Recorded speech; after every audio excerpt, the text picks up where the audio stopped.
Persaingan panas di bursa transfer kembali mempertemukan Inter dan Napoli, kali ini dalam perburuan striker muda milik Parma, Agneo Anboni. Menurut laporan Corriere dello Sport, hari ini dijadwalkan pertemuan penting antara manajemen Napoli dan Parma untuk membahas transfer pemain berusia 21 tahun tersebut, yang dibanderol sekitar 25 juta euro. Baik Inter maupun Napoli menunjukkan ketertarikan yang serius terhadap Boni, yang telah berkembang pesat di bawah asuhan Cifu. Minat kedua klub tidak main-main, terlihat dari intensitas kontak dan hubungan baik yang dijalin dengan agen sang pemain, Federico Pastorello. Inter, bahkan sebelum kepergian Simone Inzaghi, sudah lama mengamati perkembangan sang penyerang atas inisiatif langsung dari Beppe Marotta. Ketertarikan ini menunjukkan bahwa strategi transfer Inter tidak terpengaruh oleh perubahan pelatih. Sementara itu, Napoli pun aktif membidik talenta baru, dengan Boni menjadi salah satu target utama mereka. Tak hanya Boni, kedua klub juga saling bersaing dalam memburu Jonathan David, serta terlibat dalam situasi seputar Davide Fratesi, yang menjadi incaran Napoli untuk memperkuat lini tengah.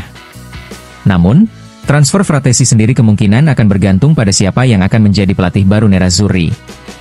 Bursa transfer musim panas ini pun mulai memanas dengan aroma rivalitas klasik yang kini merambah ke strategi perekrutan pemain muda potensial.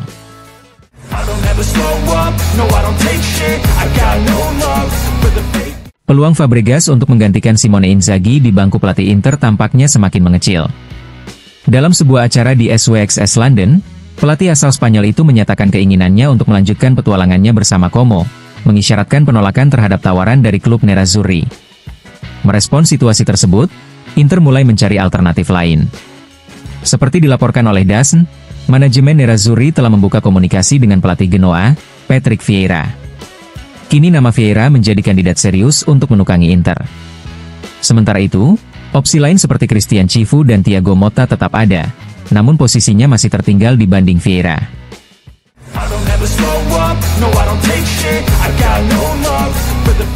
Fabregas tampaknya belum siap meninggalkan Como.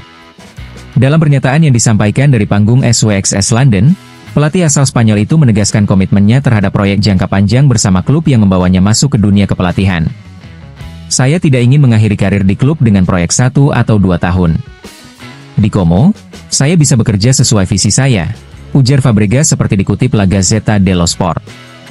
Meski ucapannya terkesan menjauhkan dirinya dari Inter, yang tengah mencari pengganti Simone Inzaghi, ketertarikan Nerazzurri terhadap Fabregas belum surut. Bahkan Direktur Olahraga Inter, Piero Ausilio, dijadwalkan akan bertolak ke London untuk mencoba membuka negosiasi dengan sang pelatih. Masa depan Fabregas pun masih terbuka, meskipun ia saat ini terlihat nyaman dan selaras dengan ambisi jangka panjang Como.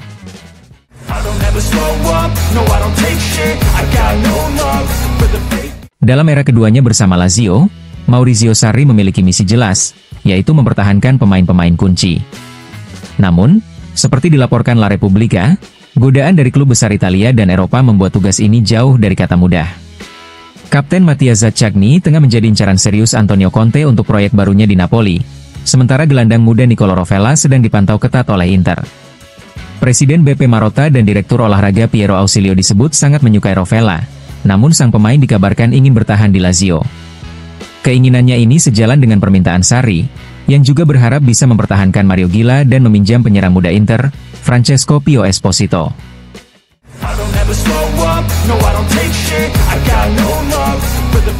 Luis Enrique selangkah lagi resmi menjadi pemain Inter.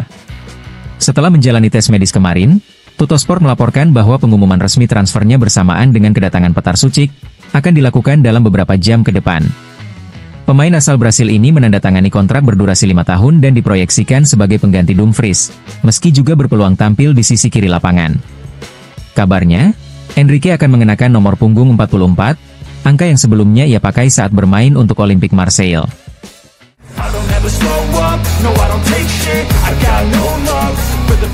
Perburuan untuk mendapatkan Jonathan David masih berlangsung sengit. Menurut Tuttosport, Juventus saat ini memimpin perburuan, namun mereka harus waspada agar Inter tidak ikut masuk dalam persaingan tersebut.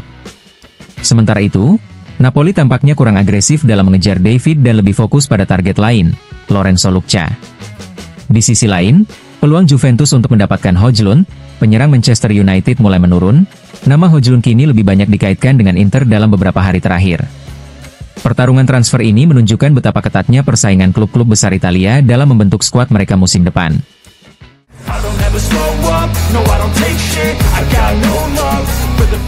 Setelah upacara pemakaman untuk Ernesto Pellegrini, Presiden Inter Milan, Beppe Marotta, berbicara di hadapan para wartawan untuk memberikan keyakinan kepada para penggemar.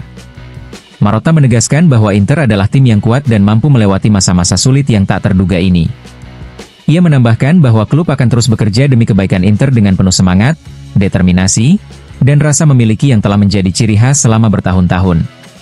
Pernyataan ini disampaikan sebagai bentuk dukungan dan harapan agar Inter tetap solid dan bangkit menghadapi tantangan ke depan.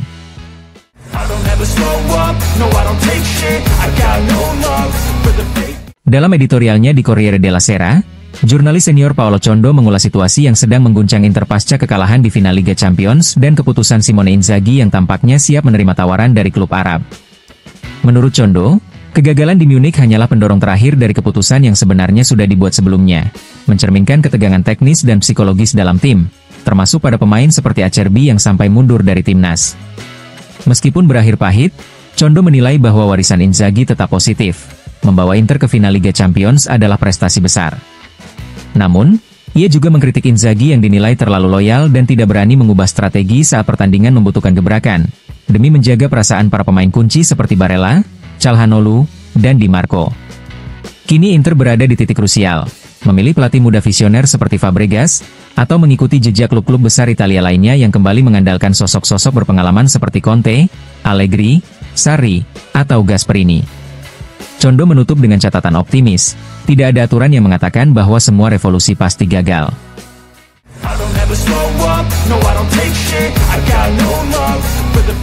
Cagliari resmi mengumumkan perpisahan dengan pelatih Davide Nicola, yang berhasil membawa klub bertahan di Serie A musim ini.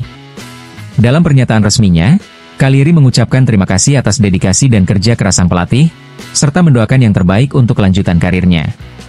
Pergantian ini menjadi bagian dari gelombang perubahan pelatih yang tengah melanda Serie A.